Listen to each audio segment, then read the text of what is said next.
M के times news में आपका स्वागत है। मैं हूं एम के आजाद। आज हम बात करेंगे कि किस तरह राहुल गांधी जी देश और विदेश में नरेंद्र मोदी जी को घेरने के लिए पूरा प्लान तैयार कर चुके हैं। जी हां, निश्चित तौर पर भारत जोड़ो आंदोलन कार्यक्रम और हर मुद्दे पे प्रहार करने की जो राहुल गांधी का जो एक्शन है, अब वो रंग लाने लगा है। और निश्चित तौर पर जो कांग्रेस पार्टी एक तरह से हारने वाली एक मशीन वाली पार्टी बन गई थी, उसमें बहुत बड़ा जान आ गया है। राहुल गांधी लगातार जिस मुद्दे को पहले से उठाते आ रहे हैं और जिस हिसाब से राहुल गांधी को पप्पू साबित करने के लिए भारतीय जनता पार्टी और उनके तमाम जो विंग है वो उस पर लगे हुए थे, उसको करारा झटका मिल गया। वो राहुल गांधी के कुछ वीडियोस को कट कॉपी और उसमें कुछ जोड़कर ऐड करके जो चलाने का जो ट्रेंड किया गया था, वो सारा अपने आप में धराशायी होता हुआ दिख रहा है। जी हाँ, भारत में ही नहीं विदेशों में भी नरेंद्र मोदी को चित करने के लिए राहुल गांधी जी मास्टर प्लान पर काम कर रहे हैं। इसी के तहत में जो अमेरिका की यात्रा है राहुल गांधी, उस यात्रा को उसी दृष्टिकोण से देखा जा रहा है। ये कोई पहली यात्रा नहीं है, वो लगातार हांगकांग, यूएई और ब्रिटेन वगैरह बहुत से जगह पे उनका दौरा हो चुका है। लेकिन पहला बार ये दौरा बिना सांसद यानी किसी भी एक छोटी सी पद पे भी नहीं है, वो बड़े मायने रखता है। राहुल गांधी ना अभी सांसद है और ना ही पार्टी के किसी बड़े पोस्ट पर विराजमान है। एक साधारण कांग्रेस कार्यकर्ता की हैसियत से उनकी अमेरिकी यात्रा बड़ा मायने रखता है। और जिस हिसाब से अमेरिका ने राहुल गांधी को माइलेज दिया और जिस हिसाब से वहां के मीडिया राहुल गांधी के कसीदे पढ़ रहा है, निश्चित तौर पर नरेंद्र मोदी सरकार और नरेंद्र मोदी जी खुद जो है संशय की स्थिति में बने हुए हैं। इस पर लगातार मंथन चल रहा है। ये इसलिए भी महत्वपूर्ण हो जाता है क्योंकि इसी मंथ के अंतिम समय में नरेंद्र मोदी जी का अमेरिका में दौरा है और वो वहाँ के सांसद को संबोधित तक करने का उनका प्लान जो है पहले से तय है। इस बीच में सारे बातों पे पानी फेरने के लिए और सारे चीज़ों को अपने अनुकूल बनाने के लिए राहुल गांधी जी का जो अमेरिका दौरा है, उसका बहुत बड़ा मायने साफ होता हुआ दिखाई दे रहा है। सबसे बड़ा हैरत अंगेज उस वक्त में लगा जब राहुल गांधी की व्हाइट हाउस की यात्रा हुई और इस यात्रा को बड़ा गुप्त रखा गया। ना कांग्रेस पार्टी ने और ना ही अमेरिकी प्रशासन और अमेरिकी मीडिया ने इस बात पे ज़्यादा बात की। अमेरिकी प्रशासन इस मामले पे खामोश और कांग्रेस पार्टी भी इस मामले पे खामोश है। द इकोनॉमिक टाइम्स प्रमुख अखबार इसमें साफ करते हैं कि राहुल गांधी का जो है व्हाइट हाउस में एक सीक्रेट मीटिंग हुई और वो सीक्रेट मीटिंग जिस व्यक्ति के साथ में हुआ है वो भी अपने आप में बड़ा मायने रखता है, क्योंकि वो डोनाल्ड लू के बारे में बातचीत हुआ है। जी हाँ, डोनाल्ड लू अभी जो उनको अमेरिका में जो दायित्व दिया गया है वो मध्य और जो है दक्षिण एशियाओं में अमेरिका के एजेंडा को लागू करने के लिए जो दायित्व जो है वो डोनाल्ड लू को दिया गया।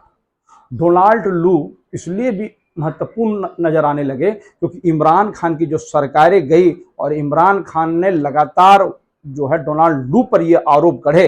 तो ये बड़े मायने हो जाते हैं। तो क्या डोनाल्ड लू वो पोजीशन पे हैं कि किसी भी सरकार को जाने और ले जाने में उनका महत्वपूर्ण स्थान है? फिर क्यों ये जो व्हाइट हाउस में राहुल गांधी की जो मीटिंग हुई उसको सार्वजनिक नहीं किया गया? ये सब बातें जनता जानना चाहती है, तो आने वाला समय में पता चलेगा कि इसके पीछे का क्या रीजन है। लेकिन निश्चित तौर पर जिस माइलेज और स्पेस की बात मैं कर रहा हूं जो अमेरिका ने उनको दिया, और बिना पद पर ना ही कोई सांसद है, ना कोई मंत्री है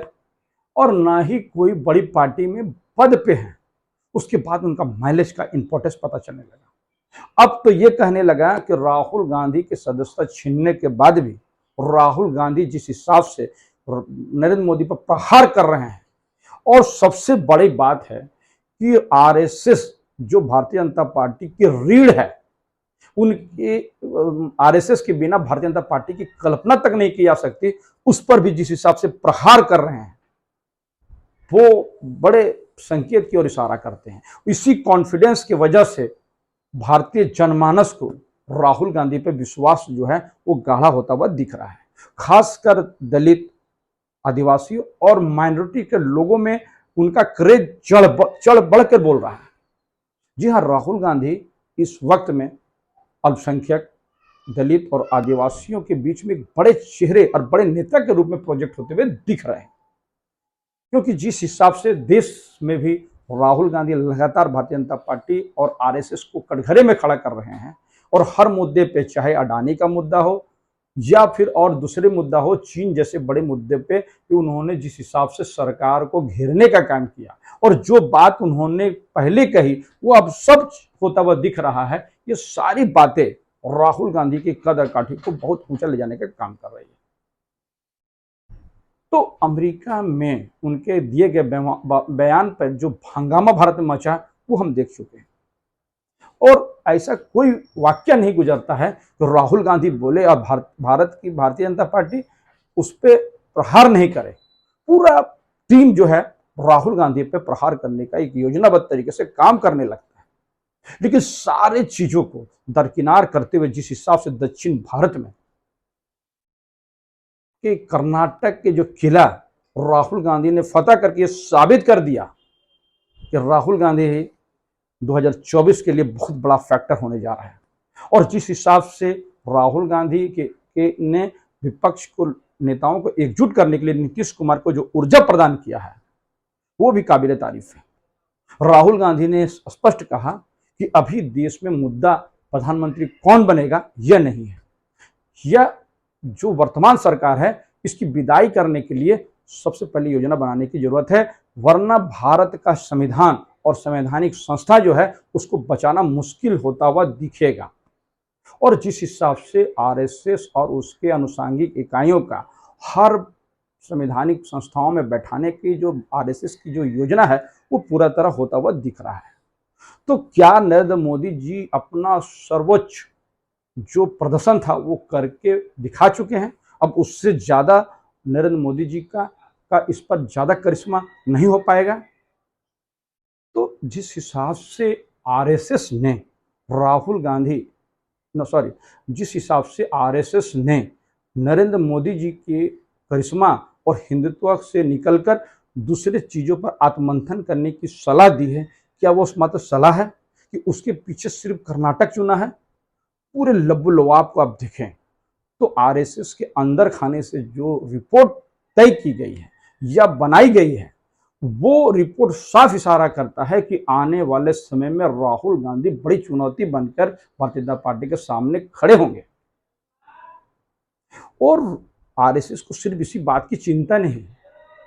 क्योंकि पूरे इंदिरा गांधी से लेकर नेहरू जी से लेकर इंदिरा गांधी और राजीव गांधी तक जितने भी सरकारें यहाँ पर आई और जिस हिसाब से राहुल गांधी आरएसएस पर जिस हिसाब से प्रहार करते हैं और जितनी शिद्दत के साथ प्रहार करते हैं उन लोगों ने नहीं किया। आरएसएस की चिंता सिर्फ यही नहीं है,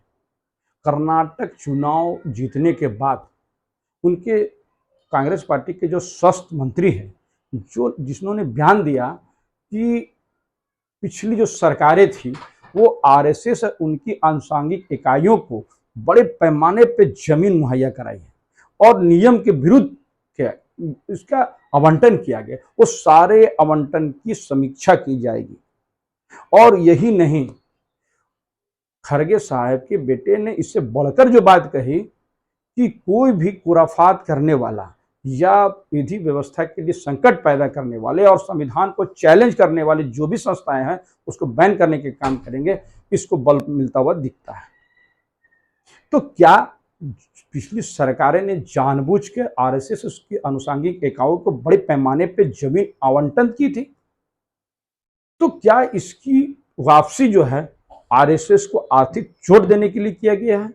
कि इस तरह के और भी राज्यों में जहां कांग्रेस या विपक्षियों का जो सरकार है वो उन लोगों के सरकार में भी इस तरह के मामले उठाए जाएंगे?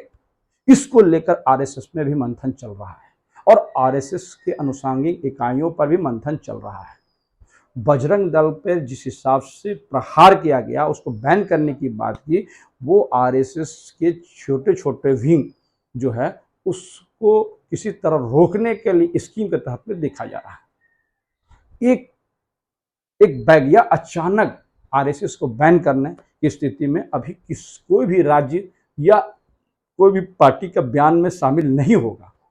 क्योंकि आरएसएस 1925 से लगातार इस पोजीशन में बढ़ गई है और पिछले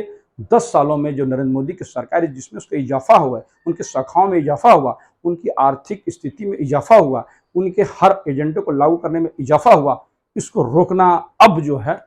एक राज्य के बस में बिल्कुल नहीं है